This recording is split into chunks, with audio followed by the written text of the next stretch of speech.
अंजलीला कमळ आवडते. ती बाजारात गेली आणि समीर डोंगरावर जाऊन जोरजोरात हाणत होता.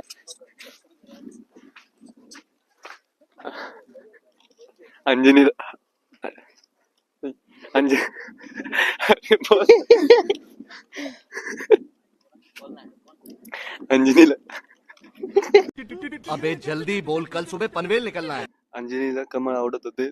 समीर डोंगरावर गेला म्हणून रडू लागला. अंजनीला कमळ आवडत होते. समीर डोंगरावर रडू लागला. अंजनीला कमळ आवडत होते. समीर डोंगरावर गेला रडू लागला. अंजनीला कमळ आवडत होते. समीर डोंगरावर गेला रडू लागला. अंजलीला कमळ आवडत होते. समीर डोंगरावरती जाऊन कमळ तोडून आणली. अंजलीला कमळ आवडत होते. समीर डोंगरावर जाऊन कमळ तोडून